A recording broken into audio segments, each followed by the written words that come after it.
Hello and welcome to season 6, episode 5 of Dualistic Unity.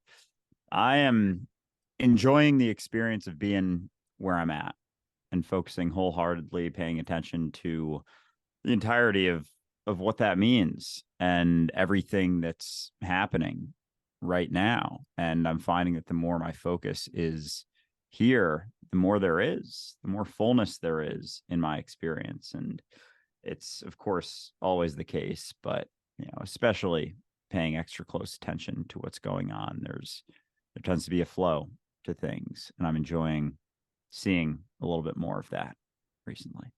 I am likewise enjoying the turning of the tide. And I say this after 20 years, but for me, as several of you know, my journey started after a long road of just darkness, just self-loathing and feeling alone, not having a support structure, being suicidal for a long period of time. And then in the depths of all of that, realizing that not even death was really an option, because surely there had to be something that we could do with all of this stuff that we had been through, coming to find a moment of awakening. And for the longest time, I could not communicate that awakening was psychedelically assisted because there was such a stigma against it. To say, well, I ate a couple of grams of mushrooms and I looked at my whole damn life and realized that I was carrying a story with me from moment to moment to moment. That was the weight. To realize that in a moment and have an entire night of just revelation at how much I was carrying, how much I was willingly carrying because I thought it was important. To not be able to share that simply because people are like, oh, you're taking drugs. Oh, you're just getting high. That's all you're doing. It's disheartening. And so for me, it was about trying to find a conversation where we could share the insights that you find on psychedelics without necessarily having to promote the psychedelics. Because as anybody who is on this path will tell you, you don't need the psychedelics, but sometimes they can remind you of a door that you may have forgotten about. And so it's very encouraging now to be able to have this conversation openly, to be able to talk to people about psychedelics, to be able to show people that, well, you're going to a doctor and you're taking things that are basically created by people without long-term testing, as opposed to trusting nature that has evolved beside us. And we're 50% mushroom in our DNA. Like, it seems odd not to trust that to some degree. And so it's great to be able to have this conversation. And that's why I am especially excited about this episode. Today, we are joined by Justin Townsend. He is the CEO of Myco Meditations. This is a meditative psychedelic retreat that is ongoing throughout the year. It's very exciting that this exists. And so, Justin, I'm very excited to have you join us today. Thank you for being here. If you could tell us a little bit about yourself and how you found Myco Meditations and whatever else, that would be great. Thank you. Thank you. It's a pleasure to be here, and I appreciate the invite having me on the show. So, and it's going to be nice for me to talk about, we always say that we're a science, evidence, research-based retreat and how we approach things, and it's a Western contemporary therapeutic model. So that's a model within which we operate, but nevertheless, the nature of our guests' experiences doesn't easily always fit within the science, evidence, research-based positioning and approach towards psychedelics. So I tend to have to stick more with that other stuff, but I think today we'll come up with some good insights and some of the experiences that we witnessed down here that will maybe add to the conversation. So I am not your typical psychedelic practitioner. I've had two very distinct and separate paths in life. One was my above board 25-year plus corporate career. The other one below the board and off the radar was my psychedelic and career that included a lot of breath work as well. And so had a few experiences with mushrooms, psilocybin mushrooms in my late teens, scared myself silly a few times. But more than luck, than by judgment, I realized it was having a significant impact on my chronic depression and chronic anxiety, and was beginning to ameliorate a lot of that. Fast forward, a meditation practice, fast forward, a deep, deep interest in the human psyche, both collectively and individually. This led to a period of time in Germany where I learned breath work, ended up teaching breathwork and then helping to facilitate breathwork retreats, all on the down low.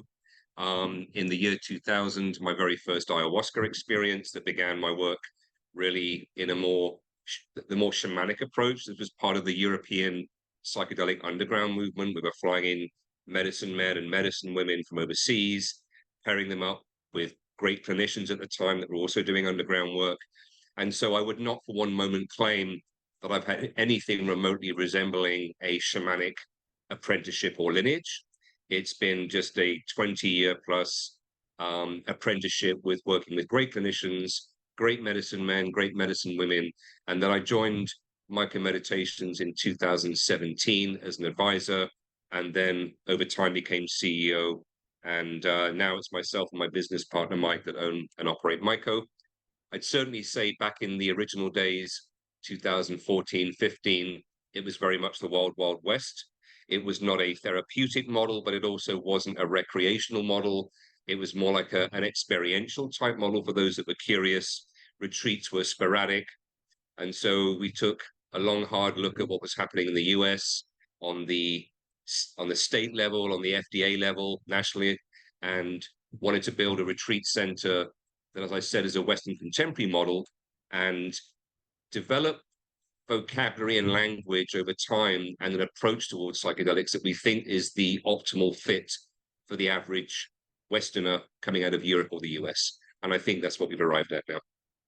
That's incredible. That's really cool. I'm curious a little bit about the balance that you found between the research and the shamanic approach, I think is referenced on the website, and how that balance is sort of found between, having a structure and a rigidity around. I know there's some semblance of a structure to your retreats, but also having that feel and sensitivity for the individuals that are there, because I'm sure a lot of people who come are very different experiences, looking for different things out of the retreat. So I'm just curious about how you guys are able to find that and maintain that balance. So I'd say, first of all, that the shamanic approach is valid when you work with a shaman, medicine man or a medicine woman that has this in their lineage and has been through the apprenticeship and trained up. But if you take a psychedelic like ayahuasca, the foundations for its use are working with occult and spiritual forces. Okay. And my firm belief is that unless you have been truly enculturated and raised within that native belief system, that there's only a certain amount of efficacy that something like ayahuasca can have psychologically. I think neurologically it absolutely can, but when it comes to the interpretation of the psychological material that arises, that interpretation will likely happen through the lens of the shaman, and it won't always be appropriate to the Western mindset. And so we won't use words like ceremony or ritual.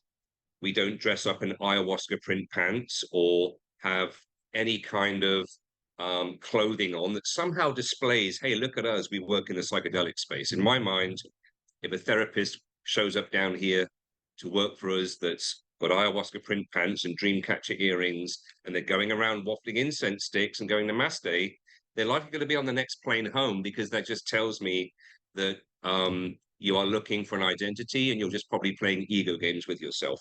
What we look for in our practitioners down here is the gray man or the gray woman, someone that is quietly confident about their therapeutic and healing skills and doesn't need to consistently advertise that to the world around them.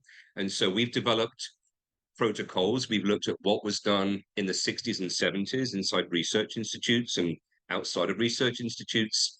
We've taken a look at Johns Hopkins protocols for best practices, Yale, MAPS, and most of that is really designed for a therapist-patient relationship that's one-on-one, or maybe two therapists, one patient. So we took the best of those practices and developed them further for group work. And so we are structured in what we do, but I wouldn't say we're rigid in what we do, because when you're working in this space, you never know how a client is going to respond to psychedelics. So 1 foot in the known and 1 foot in the unknown across 12 different guests, right, at any given retreat, and very much be ready to work with whatever comes up. And so we apply an eclectic range of different therapeutic modalities. some of which can be top down, very cognitive, but most of which are bottom up, are somatic. One of our more common therapeutic methods we use down here is called internal family systems. And that's not about your family. This is about the family of parts that exist within the psyche, some of which are exiled, some of which are front and present, some of which can blend with us and we become them and they take our lives over. So parts work is an aspect of what we do along with somatic therapy as well. A retreat is 7 days long. We have 3 dosing days with a dose every other day. Each dose is followed by group integration therapy. And the goal of that integration is twofold. It's to help clients understand and integrate the material that has arisen out of their unconscious minds that was often heretofore unavailable to their conscious mind, to help them integrate that into their awareness, and then understand how they might deploy that when they get back home. But I think the other layer of integration is encouraging everyone to live an integrative life, one of authenticity, so that there's as little light possible shining between how you seem to be, how you actually are, and how you present to the world. And that move towards authenticity is certainly a big part of the work we do down here as well. That's fantastic. That's well, it's the core of what our podcast is all about. With this discussion is we do groups 5 days a week online. We have events ourselves where we get together and very much just talk about the reasons that we aren't that relaxed, authentic self most of the time. Yeah. And so our audience is very much primed for a psychedelic experience in a lot of ways. And some of them have already had that experience for that reason, because there's a lesson there. There really is, in terms of sensitivity, especially. And I can tell just by the balance that you're trying to establish between, being on the scientific side, but also being conscious, because that's really what it's about. That's the lesson of the psychedelic, is to be present and follow your sensitivity. And so I have to ask, because I know over the 7 days of the retreat, you stagger the doses every second day, and you're using psychedelic mushrooms, correct? That's correct. Yeah. Do any of your staff also use psychedelics during the retreat? Because the reason I ask is because there is that connection that can be possible, as well as, of course, the reassurance of like, don't worry, I'm on it too and I'm fine. Yeah. So that's a very good question. And certainly originally we did used to do that in recognizance of how effective psychedelics are as an empathy tool when you're working with them in the space, how well we can connect and be in the space with our guests. But I would say a couple of reasons why we stopped doing it. One can rely too heavily on the psychedelics to give you the intuitive insight that you need. And we'd much rather that our team members develop that clinical human intuition on their own, is the first thing. And we're certainly seeing that happen. Secondarily, I'd say a number of guests, when they found out that both the retreat leader and, say, one of the therapists, typically a female versus a male, were taking psychedelics, they become a bit alarmed. And so that caused some consternation for them. But admittedly, once we'd worked with them and they saw what it was like, that alarm dissipated quite substantially. I guess the final thing is this, is that we are operating in a space that is very much under the microscope, right? There's all sorts of different positions being held from different groups within the psychedelic industry that want to be the gatekeepers, they believe their way of doing this is the best way. And therefore, we're open to a lot of criticism. And we've spent years building this company and getting it to a place where we have the pedigree and the track record now that we've arrived at, with a big focus on safety and efficacy. By the end of this year, we will have served around 2,000 guests, approximately 6,000 doses of psilocybin. And I think that the benefit of some of my team members working with psychedelics versus the potential perception issue that would arise is just not worth that kind of cost risk situation. So, and we're doing fine without it. I mean, what I can tell you these days is that often when I'm approaching a guest and I get within a few feet of them, I'm starting to pick up already on the waves that are happening in the space, their energetic presence, what's happening within them. And if they're feeling a bit nauseous and are about to purge, I will begin to feel a bit nauseous. And so there's all sorts of connections that do get built. You don't get the same clarity as you would working with mushrooms in your system, which would only be a 2 or 3 gram dose anyway, for us as retreat leaders and lead therapists. But no, we decided not to. But it's a very good question. And that's the honest answer as to why. It's totally fair. And again, Yeah. given, the legal considerations, as well as, again, reassurance, not necessarily for the guests so much as the system that we have to live within, right? Yes. And Yeah. the common perception that people have about this, they're very nervous. They're very afraid because, Yeah. again, psychedelics take away that sense of control, and we run on that so much, right? So I love the fact that you're mentioning that you can feel that just by Yeah. coming within proximity, because that is very much a big part of that experience, is you do develop that sensitivity. In terms of dosages, I read on the website that you increase dosages by about a half gram typically. Is that the same for everyone? That's I feel you may have misread. Probably. No, we actually, so we are known for high dosing, number one. And the main thing is we're not a wellness retreat, though we do have some wellness candidates come down. We are predominantly working with mental health, so depression, anxiety, PTSD, all manner of trauma, childhood sexual abuse. And we're often dealing with some very acute and intractable mental health conditions. People that are in their 70s that have suffered with treatment-resistant depression for 30 or 40 years, or chronic PTSD and chronic anxiety.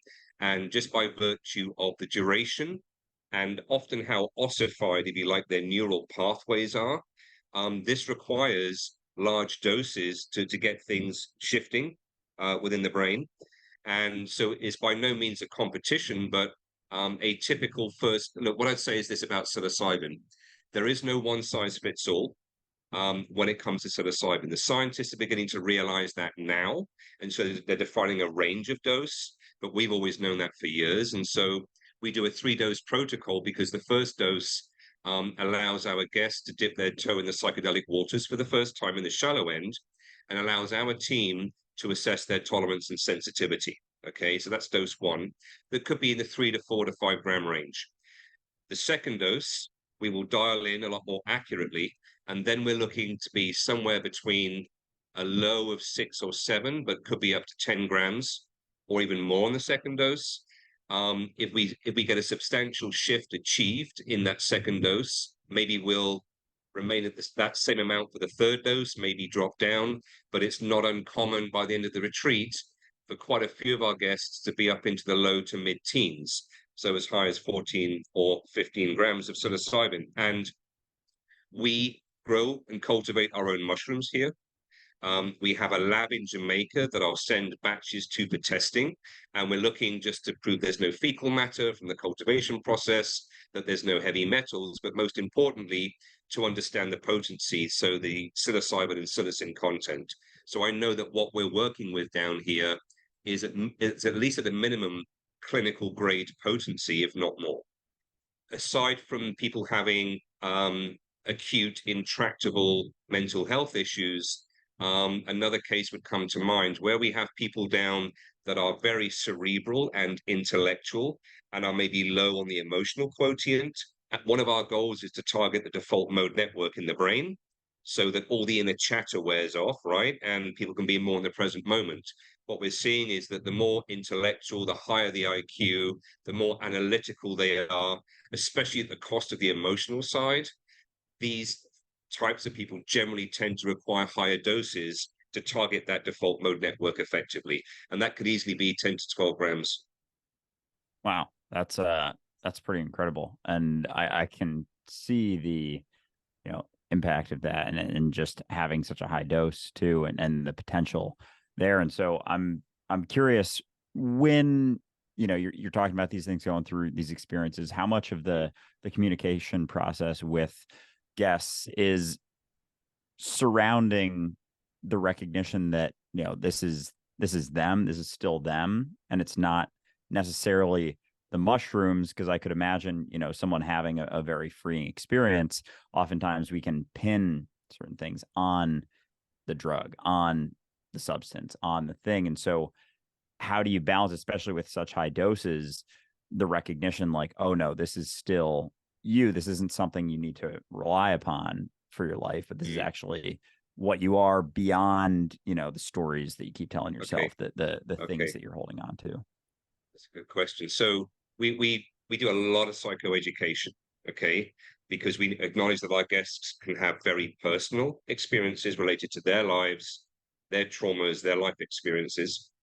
If they transcend that, they can have a metaphysical, philosophical type experience, and then they transcend that into the mysteries of the cosmological. Okay, and there's no telling.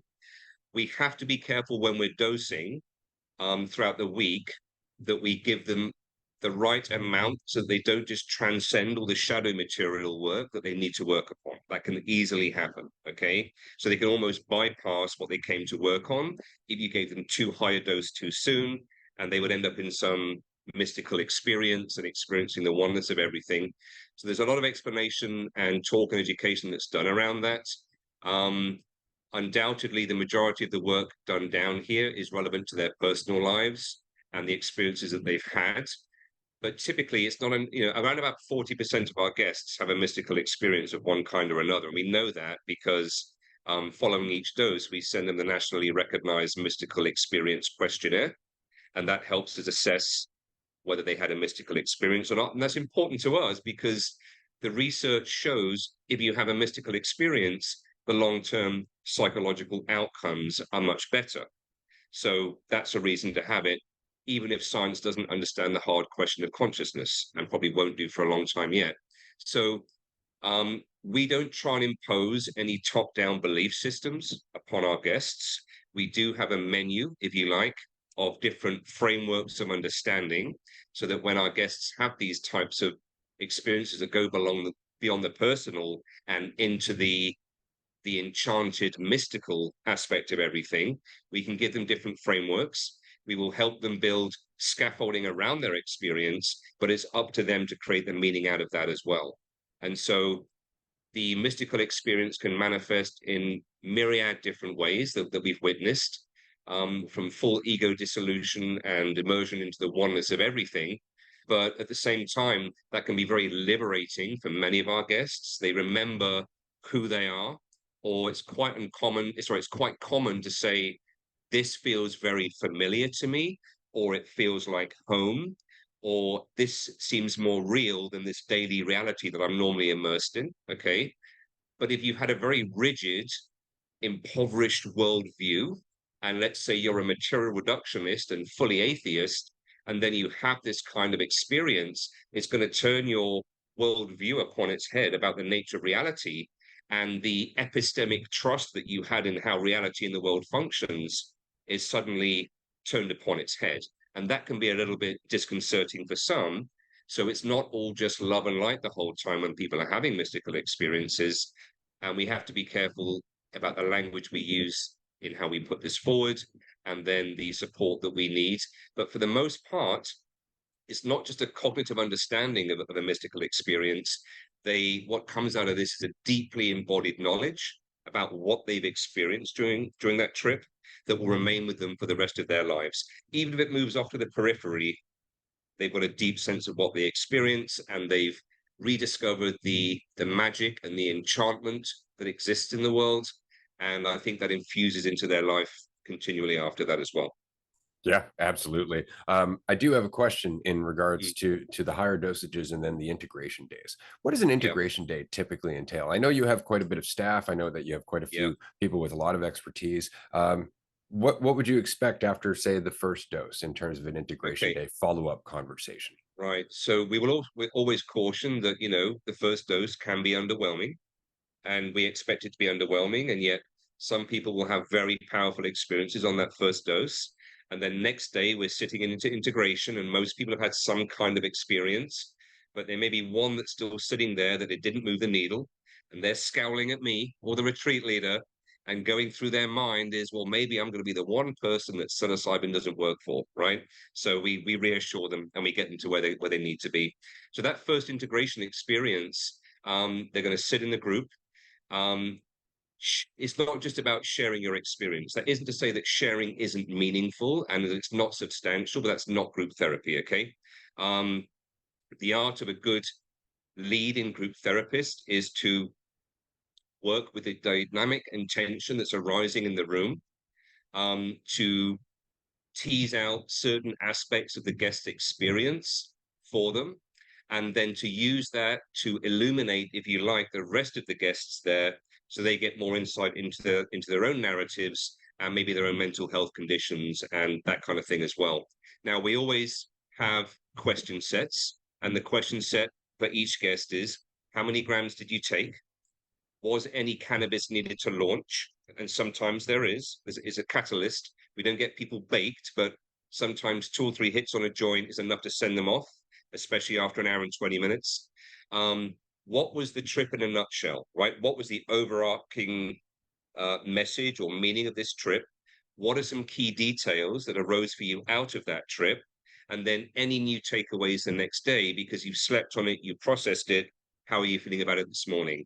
And then it depends upon what came up in the experience. We have many guests that come down here with childhood sexual abuse, about 35 to 40% as a minimum, male and female. For many of those individuals, their application form might say female, 50 years old, high functioning, good career, cycling through some unhealthy relationship patterns, maybe a poor relationship with alcohol and depression, right? And then typically by the second dose, they're starting to recover the memories of a traumatic event. And at the same time, their body is going through catharsis and is processing the physiological and emotional response to that trauma, which if it was a rape scenario, maybe feelings of disgust, powerlessness, contamination, fear, etc., etc. So as you can probably imagine, we have people down here from all walks of life, all sorts of life experiences, from people that have witnessed murders, had attempted murders on them, on their family, have survived plane crashes, have been to war. And so all manner of buried, repressed memory and material starts to come to the surface. These therapeutic sessions can be quite emotional. We have to ensure, everybody that's been through a trauma has the potential to have a trauma vortex within themselves. Our goal is to scoop in and scoop out of that vortex gently. If we allow them to immerse fully into that trauma vortex, they can begin to fail emotional self-regulation, lose track of what they're talking about, and even develop some flu-like symptoms due to all the chemicals being released biologically. So I guess that was a long answer to a short question. I hope that answered it for you. That was ideal. Absolutely. Because Okay. it really does give you a kind of a full perspective of what you can expect in between these experiences, because they can be quite jarring. I had no idea that you were dealing with dosages quite as high as you are. That is a transformative experience. How do you find that translates into their lives afterwards? Do you have people coming back to the retreats, or do you have people who keep in touch with you and say, hey, I'm still microdosing, say, for example? Absolutely. So before the guests arrive here, we create a retreat WhatsApp group. And the purpose of that is break the ice, get to know each other a bit, upload your pet photographs, whatever you're going to do, that's all fine. We use that WhatsApp group throughout the week just for organizational stuff that we have to do. Hey, dinner time, massages, etc. At the end of the retreat, that WhatsApp group stays alive. And then they also get put into a Myco Meditations worldwide WhatsApp group. Then we have regional groups as well. And then for big cities like New York, Boston, Denver, we have other groups. They're always meeting up with each other, supporting each other post-retreat and getting together as well. So that's how we deal with all of that communication.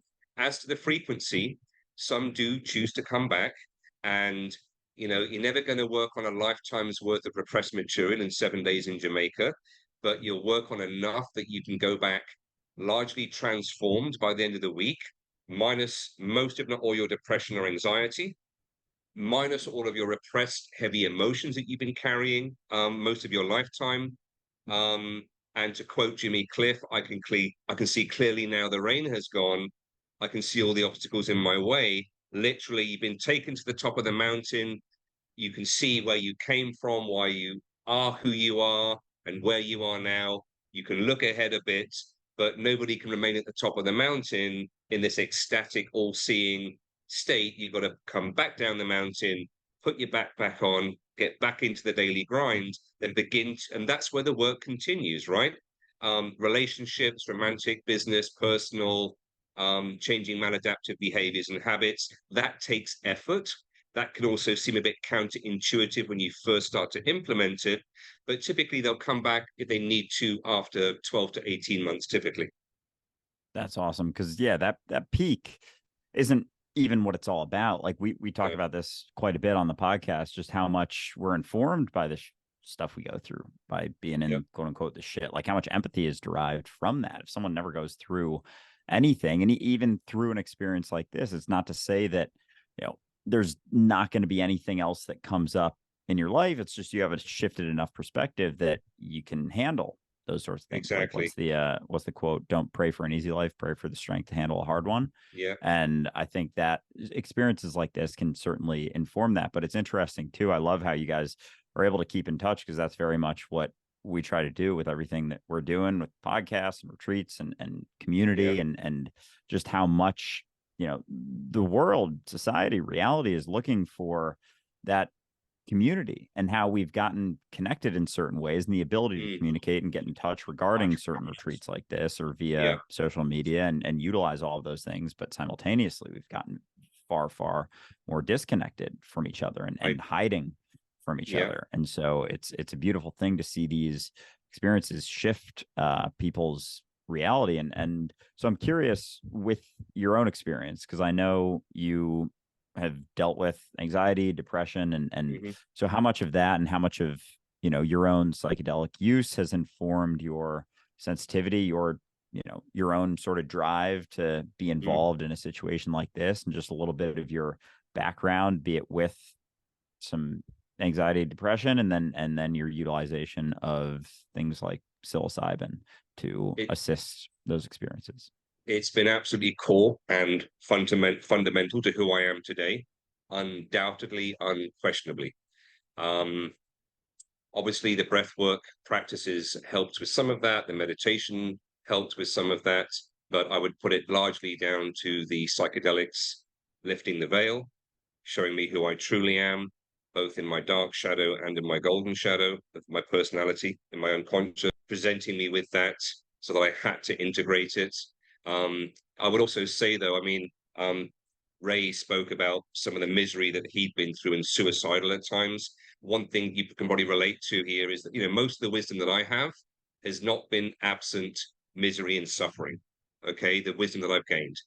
And I truly believe that most of the wisdom that we can glean from life is by going through our own suffering and then emerging out the other side. I mean, I'll often say to our guests that the despair you've all felt or do feel, despair is suffering without meaning. And it sounds to me like what Ray has done and what I've done myself is I'm no longer a victim of malicious forces and events and my own unconscious, etc. in my life. I've taken responsibility for it, and I've given meaning to my suffering. And certainly when we're working with clients down here with chronic PTSD, it's a really important part of their healing that they move into taking responsibility for who they are today, and then saying, how do I create meaning now for myself and ideally for others out of the suffering that I've been through, whether it's in a small way or a big way. And I think that's a core part of the equation to this work as well. I absolutely have to agree. One thing that we've encountered quite a few times in our discussions is just this recognition that, oh, I wouldn't be able to empathize with people going through something similar if I didn't go through this, right? Yeah. Like it's almost like a superpower. I've said this to people before, that because I've gone through my own stuff, but people have gone through things that I'll never go through. And thus they have access to insights and an ability to empathize that I can't. It's like they're covering trails that we can't cover. Right. And I love that perspective, because it really does change the flow. It's not just that you're a victim. It's not that the world or the universe is pummeling you because of something you've done wrong. There's none of that. It's just, this is what it is. And now how do you want to respond to it? Yeah. What I've found, I've always been a fan of transpersonal psychology and depth psychology, and certainly beyond the eclectic therapeutic methods that we use, depth psychology, the mytho-poetic layer, Jungian perspectives on the mind certainly feature very much into what we do here. And case in point, I mean, Carl Jung, I mean, let's talk about the mind, right? The mind is like an iceberg, with the 10% above the water being the conscious mind, the 90% below the water being the unconscious. And what Carl Jung says is that until you make the unconscious conscious, it will play itself out in the world around you and you will call it your fate. And so we have many people show up down here, seemingly the victim of circumstances, malevolent forces in the world. Why is this always happening to me? Be it cycling through abusive relationships or addictions and whatever. And it turns out that certain events that happened in their young childhood or the way they were parented informed that position. It got relegated to the unconscious mind, into the shadow aspect of the personality. And one of the great things about psychedelic, which I know that you both know, is that it will bring this unconscious material out and it will present it to you. And now that you know how it arose and how it's been impacting your behaviors, it's hard to put the toothpaste back in the tube again.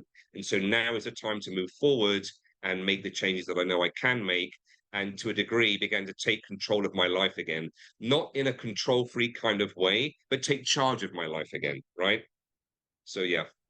That's beautiful. I love this. And as I said at the beginning of the episode, because I couldn't talk to people about mushrooms because I was never met with any degree of welcome, I would talk to people about the insights that were behind mushrooms, the ability to relax and realize the thoughts in your head aren't the truth. That's the biggest thing. They're just thoughts. They're just possible perceptions. And you're holding on to them as truth is why you tense up, is why you're afraid.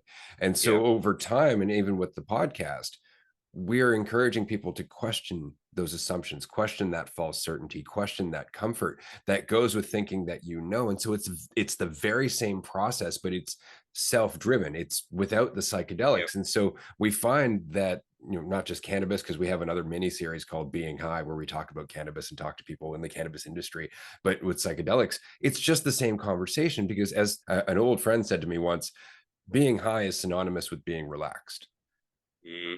And I thought that was profound in the extreme, because that's all we're ever doing is resisting our relaxation. We want to feel like we're in control because we have no faith. Right. And I would add that, the majority of people are way more in their heads than they realize it. If somebody has been through a trauma, be it a sexual trauma or otherwise, even more so, they do not feel safe in their bodies, so are even more in their heads. And many people, unfortunately, habitually identify with their thoughts, and they're either in the future or in the past. And when the majority of your thoughts are in the future or the past, they are weighing down on the present moment and giving you little capacity to enjoy the present moment. So when we get to target this default mode network in the brain, and all of that chatter and self-analysis and self-recrimination and the inner critic wears off, it allows us really much to be in the present moment as well, which is another fundamental aspect of the psychedelic experience. Yeah, well said. Because and in the present moment, you're left in that uncertainty too. There's an experience of freedom, uncertainty, when you're just left with what is here and now, and that back and forth between striving for certainty or relaxing into uncertainty is, I think, so much of what freedom in general is about. And it's funny how certain substances can help inform, sort of assist, supplement that recognition. Things like cannabis and mushrooms, certainly psychedelic mushrooms, can assist in that. Whereas, in so much of our world these days, it's not about that at all. It's I know these things. I do know these things, and therefore I have to repress them. I have to suppress them. How am I going to do that? I'm going to use some other substances, like alcohol. I can find that down the street on any street corner, or SSRIs, which are very quickly prescribed to people because there's a lot of money to be made on that. But both of those are very much numbing agents. It's like it's settling upon that certainty, and then this is definitely the case, and therefore I have this perspective of it, and therefore I have to suppress these things, as opposed to something like weed and mushrooms. And there can be a discomfort in allowing for that, those sides of you to bubble up, and realizing, just despite all of that, how uncertain things are right now. But in that, there's that experience of faith that's found in yourself. And I think going through and experiencing mushrooms and just experimenting with mushrooms in my own life, I've definitely found that there's a perspective and shifts in my perspective that it allows me to see, but there's nothing about them that tell me that I need them. So I still will do them from time to time, when we have our own retreats, but it's not something that I've consistently utilized anymore. A couple of years ago, I got into them and just became very curious, because I was like, I've had this stigma throughout my entire life about this thing. I've been told it's illegal, it's a bad thing, it's a Schedule 1 drug, there's no medical benefit whatsoever. My mind was blown, because I tried them for the first time. I think I took half a gram, and I was just like, just kind of relaxed and really appreciative of life. And I was like, how are these illegal? But in a world where there's this illusion that control is something that we can have, it makes sense that something that shows you that maybe that's not the case, but there's another experience there. There's the experience of freedom, the experience of faith in yourself right now. It's something that's very unexplored. And so it's always exciting to be able to talk to people who are recognizing that. Like, there's a different way to experience reality that isn't just striving on this trajectory towards, the more I have, the bigger of an idea of myself that I have, the more positive of an idea of myself that I have, the more that I am. And so I have to keep striving until we get to death. And then it's like, well, what's my legacy going to be? And then we're able to continue that idea after death. We've actually been able to figure out how to try and do that. So there's never the point that we just relax into what we are. And like, I don't necessarily know what I am, and everything that's available to be explored there. So there's even beyond the healing components, there's an exploration. And then when it's not so much about, me overcoming my own insecurities, we can start looking at reality and society and exactly. So what I say, my observation is, it's not uniquely mine. I think it's commonly known, but it seems to me that there is an acute mental health crisis in the West, and it is becoming more acute with every generation, be that depression, be it anxiety, be it a genetic predisposition that you have towards any of those conditions that is then triggered by the environment that you're in as a child or older. If you have helicopter parents, if you have parents that are chronic worriers and full of anxiety, that's what they're modeling for you as a child. You are going to internalize that and carry it up into the world. And then the attempt is to try and control everything. And if you like, to try and throw a straitjacket over the future, which is completely counter to the nature of things as they are. Some of the interesting research, as you talk about the uncertainty of the future, is that there are the 5 cardinal psychological traits: openness, conscientiousness, extroversion through introversion, agreeableness, and neuroticism. The interesting thing is that if you have a mystical experience on a therapeutic dose of psilocybin, it can increase your openness to new experience by up to 1 standard deviation compared to the population at large. What does that mean? It means more creative thinking, but also more ease with uncertainty and ambiguity as well. And we could all use a dose of that, that's for sure.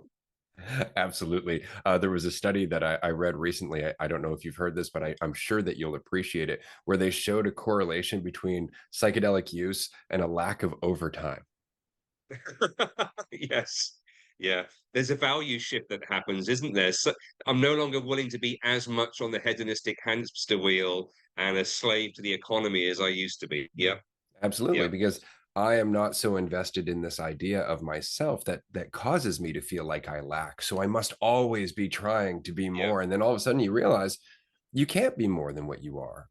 You are what you are right now. And that's the one wonderful thing about psychedelics, is that, as you said, it strips the default mode, which means all it does is take you back to reality. And it's so funny that we find being in reality to be so incredibly profound. And it's only because we've been taught for a lifetime to think that the image of ourselves in our head is reality. Mm-hmm. Yeah. Just mind blowing. So it's very encouraging to me that you are out there, Justin, for sure. On a personal level, and I want to ask this because, again, 20 years I've been doing this on my own, going along the journey, as you know, just picking apart that nagging sensation that who I think I am is who I am. The experience of unity, and you covered this briefly in terms of the people who come to your retreats. Just this ongoing recognition of That seems really appropriate. That can't be coincidence. And I was just thinking about that. And sometimes people echoing one another in that state of Mm. relaxation. How much has that influenced you as a person over the course of your life? Okay, so good. Okay, I because I run a business in the world, I have to, part of me has to act in a very linear cause and effect fashion, right? You got to control the big moving pieces. But there's a big part of me where I would say I square the circle, right? That it's more Taoist in my approach, as in there is a meandering path through life, and not all of my good fortune and bad fortune in this present moment should be judged as good fortune or bad fortune, because I can't think of the amount of times in my life that I've suffered, either by virtue of my own creation or something happening. I thought, well, that's it. Game over for me. What am I going to do now? And a year later, I was in a much better position that I would never have arrived at had I not been through that otherwise most unfortunate circumstance a year ago where I thought it was game over for me. And that Taoist, if you like, that Taoist approach, I have to try and mix the linear with the Taoist and what I would call the yin with the yang. But rather than order and chaos, I refer to the chaos as the unknown. And I'm these days very comfortable with a foot in order and one foot in the unknown. And that's where I find I operate best. That's fantastic. Yeah, I very much find the same is true with dualistic unity because, again, I've been Yeah, at this a long time, but the way I got here was through not trying to get here because that was the yeah, impact that I want to have is that you don't yeah, need to. Everything just unfolds. And so you start to find yeah. this sense of timing. You start to look at things, you're like, huh, that's an interesting conversation that just came out of nowhere. I'm going to pay attention to that Yeah, rather than, well, that's not the trajectory I had in mind. And it yeah. just changes your attitude towards things. That's fantastic. I really hope that at some point we can have you back on the show or get you into one of our group discussions because Be it's happy really to all join. about the application of this in our Mhm. day-to-day lives, whether you have psychedelics or not. The fact is that you can question your false certainty. You can question that narrative. You can question your belief that the narrative is comfort because that's really the Yeah, big problem. We think like, oh my God, I don't know what to do. I'm afraid. I'll comfort myself with thought. And it cuts us off from all of our ability to deal with reality, all of our ability to recognize how much we can change because that thought is stagnant. yeah. Wholeheartedly agree. Thank you. Yeah. Yeah, absolutely. Yeah. And through that experience, there's this sensitivity that's sort of realized, I guess. And in that there's the realization, as you were kind of alluding to, opportunity in everything. Like it's not so much about what I think should be happening or shouldn't be happening. It's like whatever's happening is what's happening. Is happening. And like, Yeah. it's so Yes. funny how basic, like, the phrase "it is what it is." How many times I heard that growing up? It's like one of the most cliche things I've ever heard, but like how profound that is. And when I'm just paying attention to it without so much of an opinion, it's like there is Mhm. this opportunity. It's not to say that everything gets neutralized. I still will have opinions come up about certain things, but Mhm. the less attached and harshly I cling to that opinion, the more opportunity I see with every interaction. And there is Yeah. sort of a willingness to find that balance between, a semblance of structure for communication purposes. Like for this call Yeah. today, we scheduled a time and sent over a link and all that stuff. Yeah. But once we got here, it's like, let's see what happens. So it's exciting to be willing to have that balance, because for a lot of my life I was like, I got to be prepared, I got to be ready, I got to know what's going to happen. And if I don't know what's going to happen, then I don't have enough faith in Yeah. myself to handle anything. And so there's a beauty in that realization of, no, I actually don't know. And I don't know what the best outcome is. I can have an idea of what I think is best for me, what Yeah. I think is best based on my own preferences, but I Yeah. don't really know what this thing and whether my preference or the thing that I don't want to happen is going to lead to. But it's going to lead to Exactly. something, and as long as I'm paying attention, like I'm going to be there to Exactly. actually find out. Right. Yeah. But it takes a lot of courage and humility, because you cannot just know that between your ears and think it. You've got to know it inside this space as well, right? And if you're only acknowledging it intellectually and not in your entire body, if you're still riddled with anxiety about that outcome, but telling yourself that you shouldn't be, the more you can align the heart and the mind and be in that flow state, the more things line up as well, I find. Yeah, absolutely. That's the work, as it were. And Yeah. it's funny because the work is relaxing. And that's the contradiction, right? It's like you can't try to fight these thoughts. You're just enabling them. You're just making them stronger. You're fighting yourself. You're actually empowering the enemy of yourself, which isn't there. It's not Yeah. there. That's the trickiest part about it. You're fighting a phantom that's only real because you keep thinking it is.